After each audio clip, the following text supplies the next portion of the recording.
feel it is an area that is normally not touched so much. It's when basing on the fact that when you attend many presentations, research presentations, I mean academic within our faculty, many students will reach that point discussing, presenting a methodology. And then when we reach that point of, say, determining the sample size, he will just state a formula which he doesn't understand. Just state it and leave it at that. If someone states and says, then we came up with sample size of 200, then there's a likelihood that he does not comprehend properly those statistical methods. So what I'm trying to say is sometimes good to explain to somebody how you came up with the sample size. Explain the details, not just stating the formula. Give reasons why you came out with that sample. Yeah, so what I'm trying to emphasize is try to get the details and show its application. We shall only show those applications if we understand it from the basics. So even if we have done it before, I know all of us have done quite this a number of times, but pay close attention to those small bits that possibly were overlooked. Okay, so today that is what we're going to look at. We're going to look at summarizing data basically. However, we're supposed to have a review of our previous lecture. In that review, we are supposed to have our presentations. You remember in the instructions that I gave, I suggested that you send me the write-up of what you've done. Unfortunately, I've not got any. But of course, maybe at the end of this class, end of the day, I hope we shall get. But I'm sure you're ready for the presentation of your respective assignments. As you read through those assignments, the aim is really, one is coverage also, because we have limited time, but not to test an individual or a particular group. Is to help you to read through the whole section. So don't just concentrate on the part you're presenting, read through the whole section because it covers a full chapter, 1 week's work. So the purpose is to direct you towards reading that chapter and then we'll proceed to the third. If we miss it out, then we shall realize a gap. We may not understand the next chapter, which I'm presenting today. But because of that interruption, I would request I start with my presentation, then you do your presentations at the end. I'll try to be brief a bit, emphasize on a few small things. Yeah. So in your presentation, this is what I was expecting. I guess this is what you went through. Look at data collection methods, what the different ways we collect data. We interview people. Which choice do I go in for, and what are the reasons why? If I decide to say I'm going to use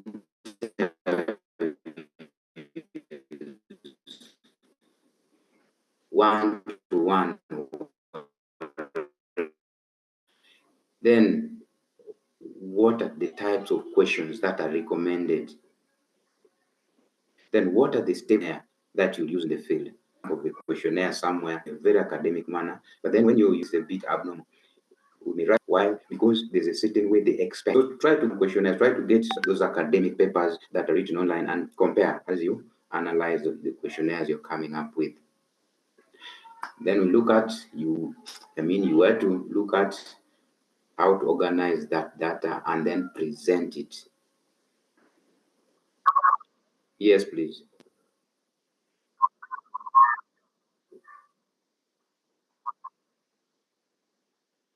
I think should be a network problem. Sometimes just slow. It is slow in showing now. You are still on slide number 1.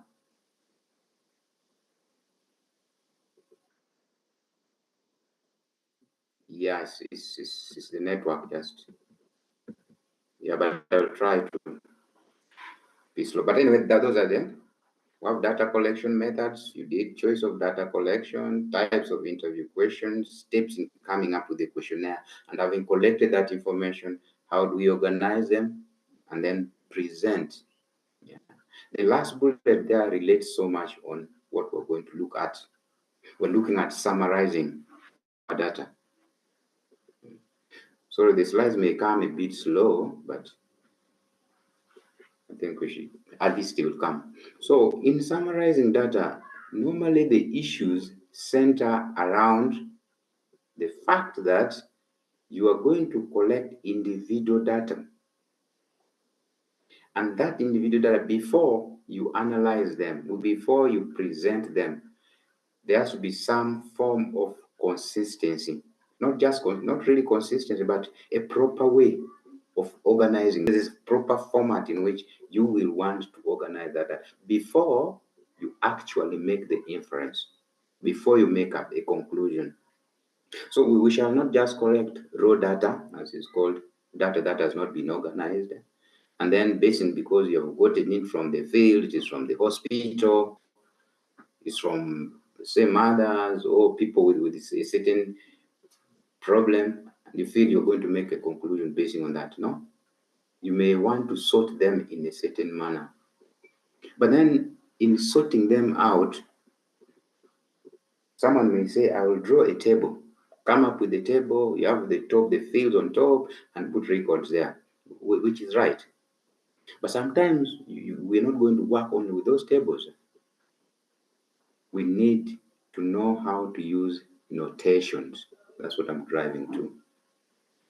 These notations are the ones many times used on publications. They're the ones you're going to use on your dissertation. You not just fill it with a lot of tables. So, in fact, many people, by the way, they're biased.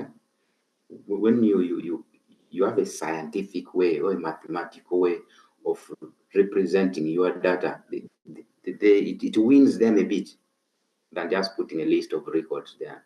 So that's why it's important to appreciate what these notations are.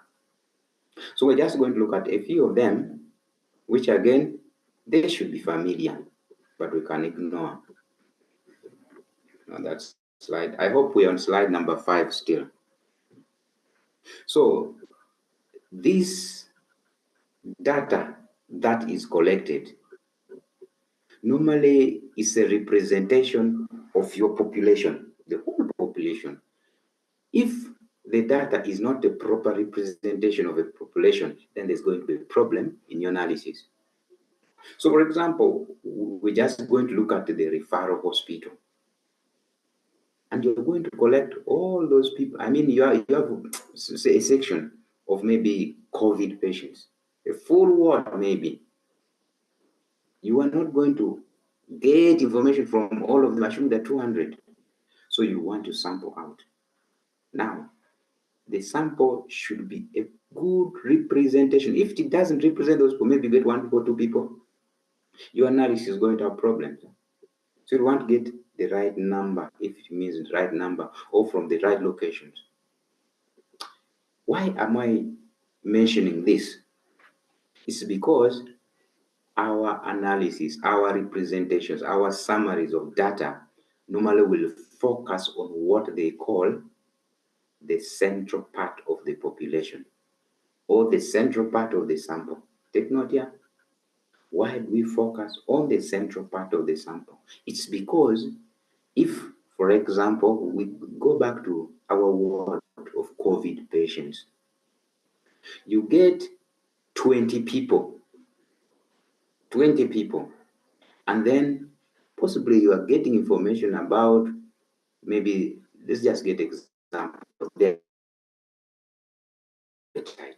appetite for food. So I'll get record number. Person 1 is appetite, you have a measure. Person 2 is appetite, you have a measure. Person 3, maybe up to 20, you have a measure.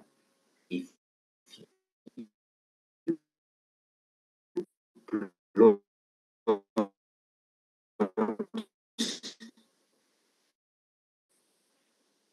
that record or x-axis, y-axis, and you plot it, up to that shape. That is a problem. It is so much skewed perfectly, that shape, but something similar to that.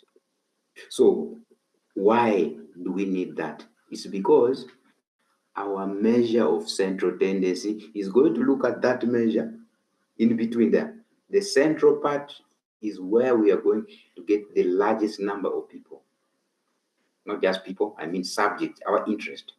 We're not going to dwell so much on the left-hand side, because there are few records there, or the right-hand side. Normally, there are few records there.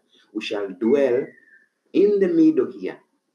Hence the name, we say central tendency, measure of central tendency. And now, if we go ahead later on, we shall see that when we are analyzing any population, it's very rare to get that type of distribution. And yet, in carrying out this analysis, the mathematical tables and so on, they assume it is distributed in that format. In fact, you hear people saying normal distribution. So it's like, normally we expect this. So we need a normal distribution for us to carry out that analysis. That's what those tables are telling you. If your data is not normally distributed, then our table is not going to help. That is it. So what are you going to do? You will need to adjust that data. You will not go back to the field, of course.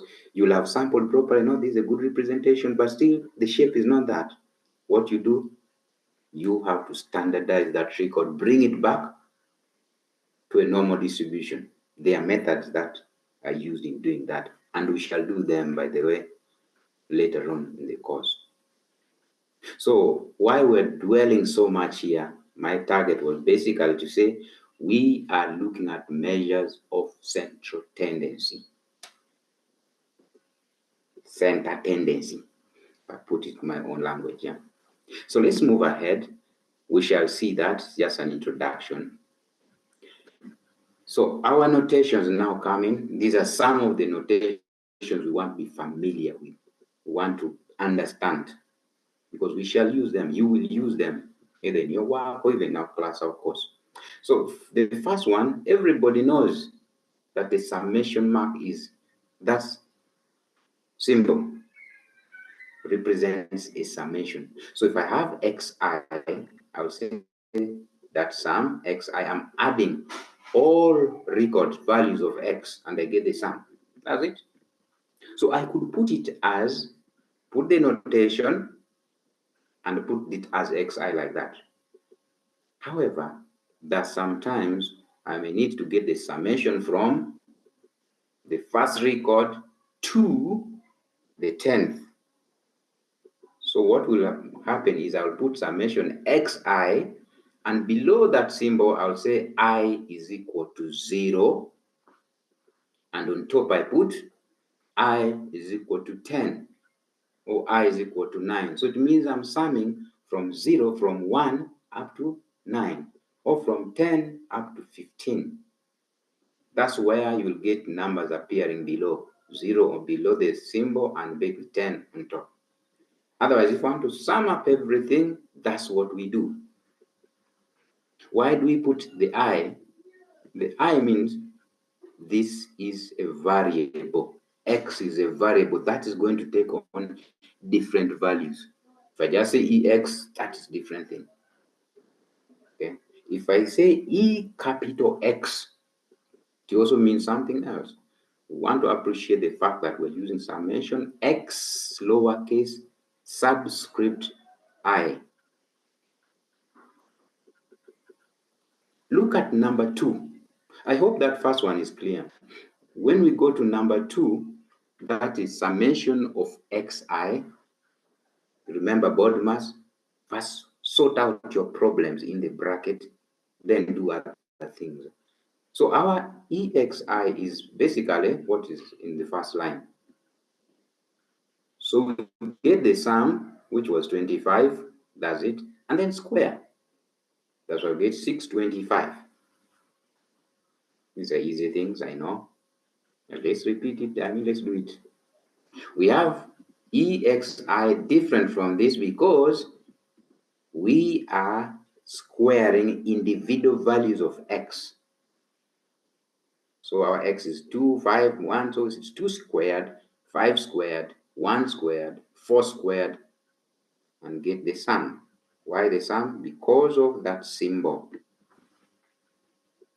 And by extension, you say summation of x plus y, xi plus yi. When you go deep, maybe in mathematics, other areas, you may get xi plus yj.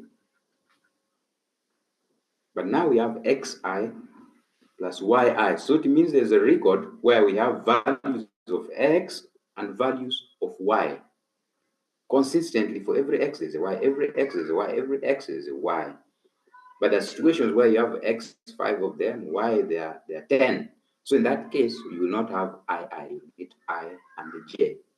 But here we are assuming, just for simple setting, we're assuming for every value of x, there's a y. So if x is at 10, the y is at 10. So that's, although of course basing on those principles of addition and expansion of brackets, it applies. So I can get this is the same as sum of x and sum of y. It will give you the same result. We are on the second last there. So I'm not writing much because I think it's a bit self-explanatory here. We have EKXI. This K is a constant. Whenever there's a constant in, it is as good as pulling that constant out. We can experiment it on any record. Yeah? So if I put E constant xi, just put the K and multiply it by the sum, give you the same result. This last one is frequently used, very frequently used.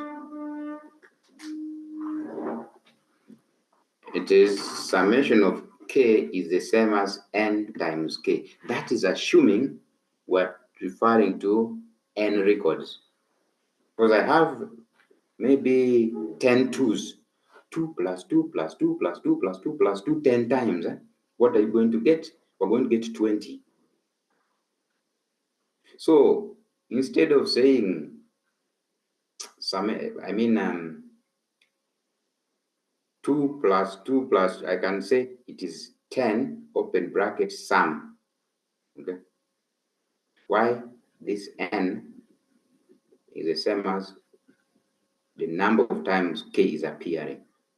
The sum is basically referring to the same. I hope it's fairly clear. If there's anything not clear, I can revisit it again.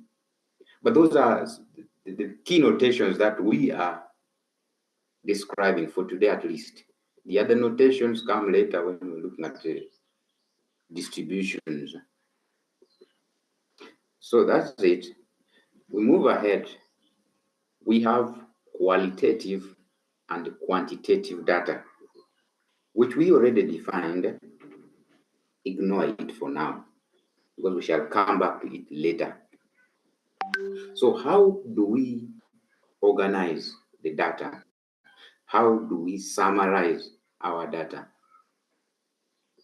As we mentioned earlier, this data that you have just picked from the world, picked from people coming to the hospital, you go and maybe in the street, and that is referred to as raw data. So raw data is that data that has not been organized in a well-defined manner. It's referred to as raw data. Raw data that has not been cooked. I could say that. This data, if we want to analyze, the first step is organize them. How could we organize them? Today's presentation is just to highlight a few ways in which we can organize that data. We could use tables, we could use graphs, we could use numerical summaries. Tables, graphs, or numerical summaries. We know tables, we know graphs, summaries, mathematical expressions. That is it. Numbers, dealing with numbers. So what are some of these? Let's start with what they call the frequency distribution. I will now take you to my board, which I am not seeing from this side for one reason or another. and we see what happens. Please, you just confirm to me if you can see what I'm writing. Yeah. So you see this section, do you? Yes, we can see, but we can see it, yes. You are saying, but it's a bit far? No, you haven't written anything. Maybe you first write something. Yeah, I haven't written anything. Yes, so let me just write. I should get the location. Sorry, for my camera. But I'm looking at, do you see this point where the marker is? Just direct me, just say yes or not. The marker, do you see? Yes, yes. Do you still see it there? Yes, yes, I can see it. Good. So we are saying we have records, assuming we have patient 1, we're calling him X1, is 50. Let's call that, make that a measurement. Okay, just put the patient 1 is 50 kilograms. That's patient 1. Patient 2 is 50 kilograms. The other one is 60. The next one is 70. The other, let's put him at 45. We have 60. We have 50. And then 80. That is raw data that we can get from the field. Now, this raw data can be tabulated. Is what we are doing. Tabulate them. I could come up with my table. Let's put the different fields. Yeah. Then I have the records here. So the weight. And then we have patients. So patient 1, 2, 3, and so on. So what are our weights? I could have 50. We'll start maybe with 45. We have 50. We have 60. 50, 50, 60, 45. We have 70. We have 80. Please ignore this. I'll just illustrate it, but we can ignore. So those are the weights. So we want to introduce the element of that frequency. We all know that the frequency here is the number of times that record appears. The number of times what the fibers appears is 1. The number of times 50 appears is 1, 2, and 3. Is 3. The number of times 60 is appearing is 2. The number of times 70 is appearing is 1. And the number of times 80 is appearing is 1. That is a frequency. Of course, sometimes you may have this as groupings, but this we're just using individual isolated numbers. It could be grouped maybe from 40 to 245, 46 to 50, but let's take that for now, simply put. Now, these frequencies normally will add to the total frequency. Remember, I don't know if they're seeing my, let me put it here. Summation of F is equal to the total of this. 4, 6, 7, 8. So the sum is 8.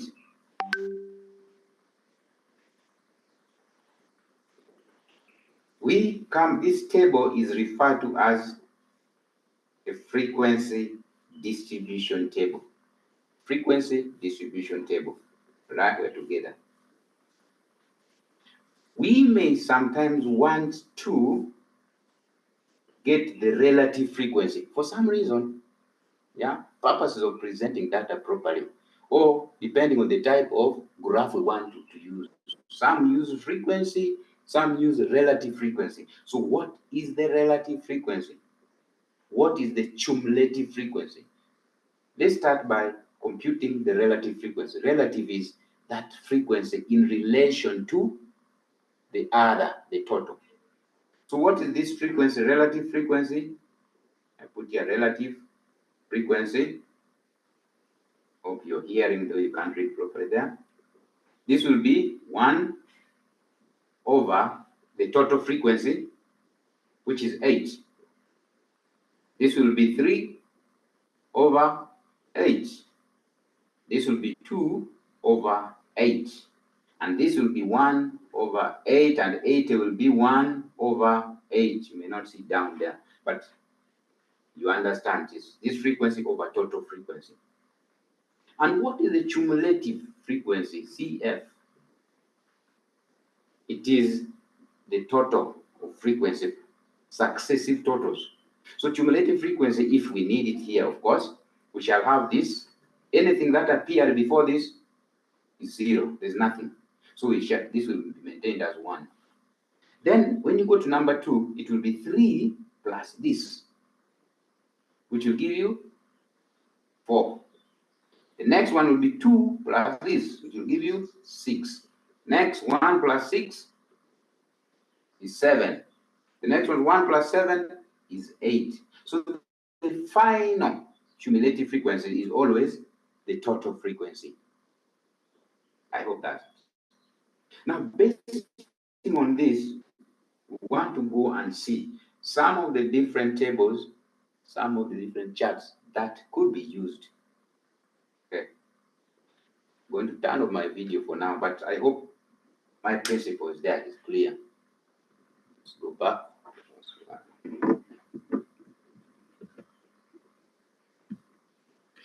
So there we are. Saying a frequency distribution lists the number of occurrences of each category of data. That's a frequency distribution list or a frequency distribution table. Okay, just definition. This is an example of our distribution table. What I've illustrated, we said we have our variable of interest. Individual values of subjects of interest. So these are colors. Well, brown. Brown is appearing 5 plus 5 plus 12 times. This is just a tally. When you have those things gathered together, you want to come up with the right figure, people use this. It's like primary. So the total, these are for attention, where our attention is. Yellow, they're appearing 10 times. Red is appearing 9 times. Orange, 6 times. Blue, and so on, up to the 5th. That is a frequency distribution table. That's a simple way we can use to present our data. Simple data is presented like that. But that's not always the best. Sometimes that may be very crude or even laborious or hard to understand or analyze. And that takes us to our definition of relative frequency. It is the frequency relative to the total sum of all frequencies. That's the formula. Relative frequency is equal to frequency over sum of frequencies. That's what we've done there. 1 over 8, 2 over 8, 4 over 8. Yeah? So our example is what I was illustrating, but we shall see more later. Relative frequency we have seen. Cumulative frequency, we have just highlighted that. Cumulative, you keep adding to the previous. Now, we move to the bar. Again, a bar graph, we have our X and Y axis, or vertical and horizontal axis. But now, normally, our subjects, our records of, not records,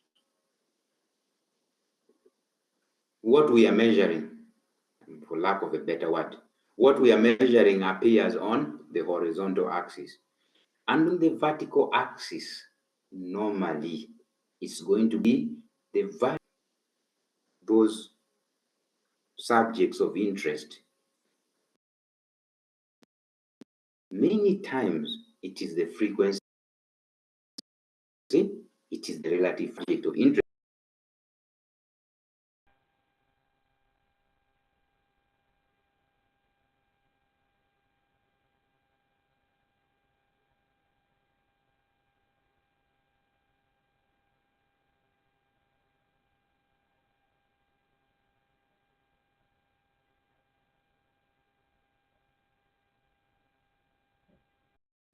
orange 6, and that's it. But take note of this frequency bar graph. It relates to a certain bar graph that we're going to see at the end. However, that's for now frequency. We have frequency and then our subjects down there. 2 is the relative frequency bar graph. The other one is frequency bar graph. This is relative frequency bar graph. Depending on how you're going to scale them, you could have here these numbers varying on the y-axis. It could be 1, 2, 3, 4, 5, 0.1, 0.2, whatever. But it's basically relative frequency. Now, if you compute those relative frequencies, sometimes, many times they're fractions. Remember, it's 1 over 8, it's 2 over 8, it's a fraction. It's rarely a whole number because it's a small number over a bigger number. So it's normally going to be a fraction. That's why we have those 0.1, 0.05, and so on. So you could scale it to come up with something that you feel will better represent your work. Of course, we don't want our bar graph, our frequency bar graph to have bars that are not seen. Those bars should at least occupy more than normally 3/4 of your space, of your height. You don't put the height up there and your bar graph is 0.25, the highest. It will not reflect. People you're presenting to will not understand. So, just for purposes of professionalism or making it clear. And that is it. So we have frequency and relative frequency. Those are the 2 examples that we were highlighting, we were explaining. Then we have a Pareto chart. This is a Pareto chart.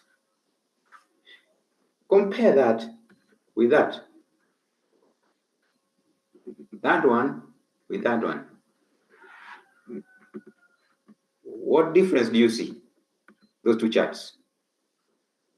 Look at the chart properly. And that one. Can somebody identify the difference there or the similarity? Just feel free to unmute and respond.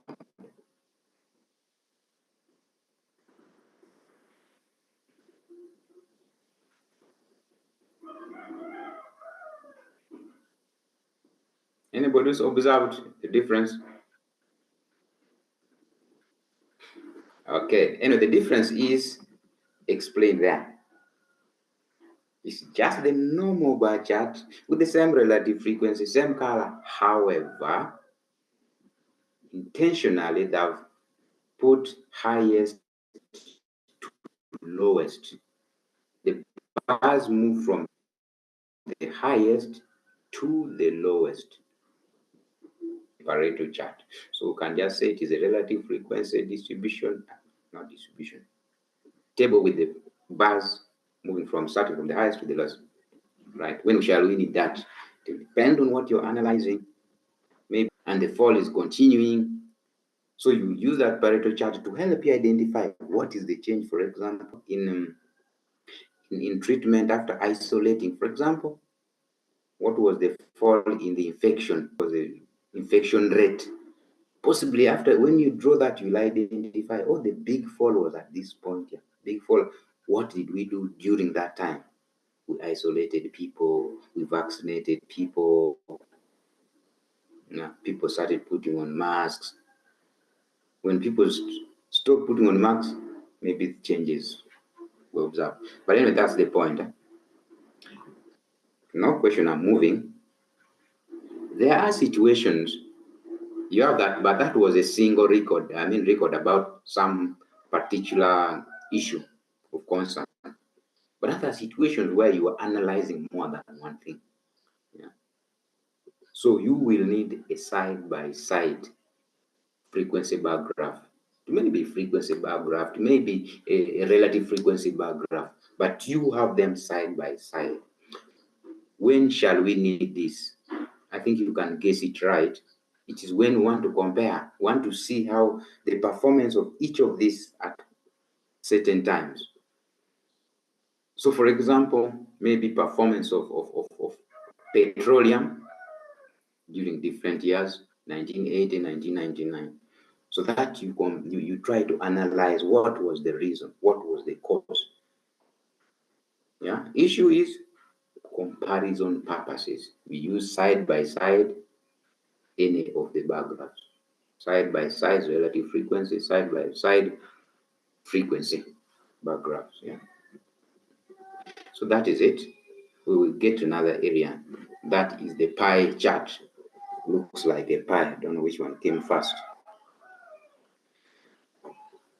Please just make it clear for me. Am I clear? Am I audible? Are we still on? Yes, you are actually loud and clear. Yeah, I'm picking very well. Okay, fine. So our pie chart is a circle, part of a circle, of course, marked from the center. If you draw to the perimeter, yes, to the not I want to call it the circumference, to the edge of the circle, you draw 2 lines from the center. The space between those 2 lines is called a sector. If you do computing, when you look at storage media, the records are stored in a sector. But in computing for them, that sector is further divided into, say, small sections. So for our case now, we are looking at the whole sector. So don't be biased by the small addresses you saw in computing. This is the whole section from the center to the end, the edge of the circle. So that area is the one that is meant to represent, say, the color blue, the color purple, and so on. Of course, a question will arise, because normally for you to say, for example, purple, you will have to determine now how will I determine how much space should be occupied by the color purple if it is 12 out of maybe 30. How will I know that area? What is the angle? So you just use the principle proportionality. You know the area, the total angle that a circle makes at the center is 360. So if our purple scored 12, it was out of how many? Assuming it was out of 30. Then I will have to change that proportion into angle degrees. How do I do it? It will be 12 over 30 times 360.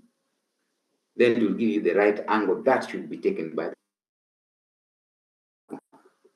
So that is pie charts. That's how the principle chooses for working. That's what we're saying. Each sector pie is formed by multiplying the relative frequency by 360.